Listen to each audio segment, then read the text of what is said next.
took to have this economic impact and bring down a portion of the internet? It's only 100,000 devices.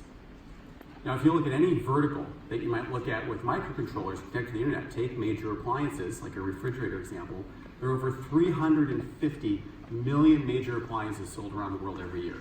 Consider just 1 year of sales in that market compared to 100,000, and to turn into a denial of service attack.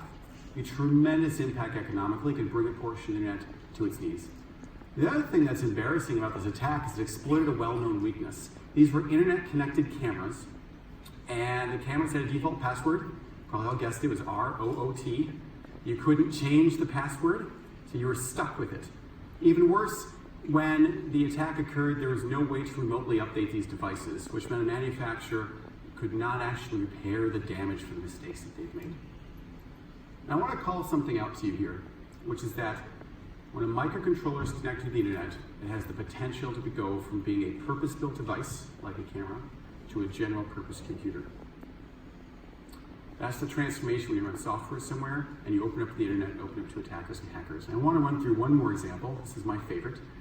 There's a casino that had an internet-connected thermometer in a fish tank to make sure their fish stayed alive.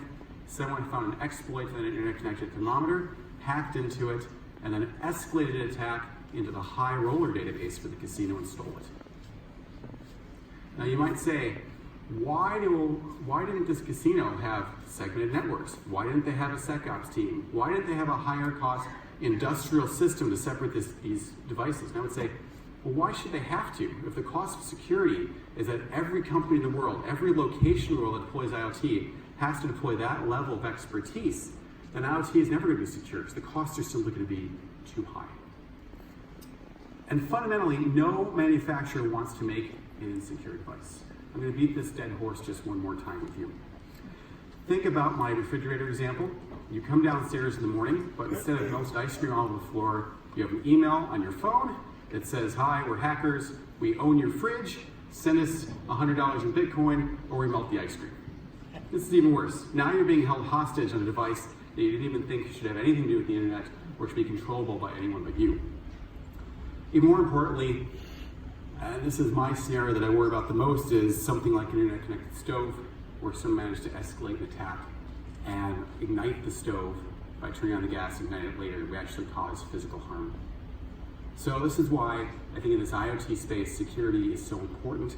And we've seen a lot of evidence right now that we're just, as an industry, not doing enough.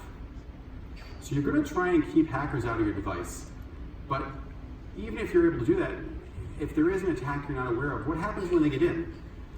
What this talk is all about, what Azure Sphere is all about, is that security is really foundational. It has to be built from the beginning. It's not something you can add later. It's not something you can bolt on to the side. So what's Microsoft doing in this space now that I've spent a few minutes rallying you around all the dangers that we have? I want to talk about two different things. I want to talk about properties and principles, and I want to talk about product. The first is a white paper that I wrote with a colleague of mine that's called The 7 Properties of Highly Secured Devices. This paper is available. Please read it. I'd love to hear your feedback on it if you take a look at it.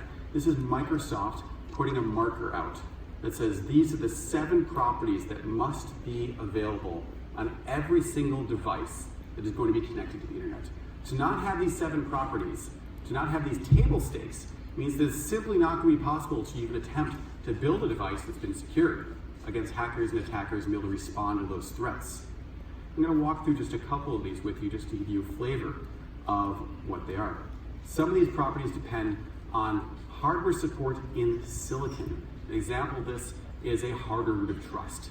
This hardware root of trust means that you have an unforgeable cryptographic key that's protected by hardware. It means that someone can't impersonate your device. It means that you're able to ensure that someone hasn't put malware on your device, someone in your supply chain doesn't put a secure boot. It means that there's hardware to attest to the system's integrity. If you don't have a secure hardware root of trust, you can't even get started. Now, some of these properties depend on hardware and software. An example here is called dynamic compartments. These are internal barriers that limit the reach of any single failure. It's when your operating system is married into the capabilities of silicon. And it's only available on certain types of CPUs in the market. And finally, some of these properties depend on a combination of hardware, software, and the cloud. Example, this is renewable security. Going back to the Mirai botnet. Your ability to respond. Every device is going to have vulnerability. As we continue to write software, there continue to be bugs. We'll do our best to limit them. But having the ability to go and respond and react and fix those problems is core to any product that's connected to the internet. You have to have the cloud to provide updates, software to apply them, and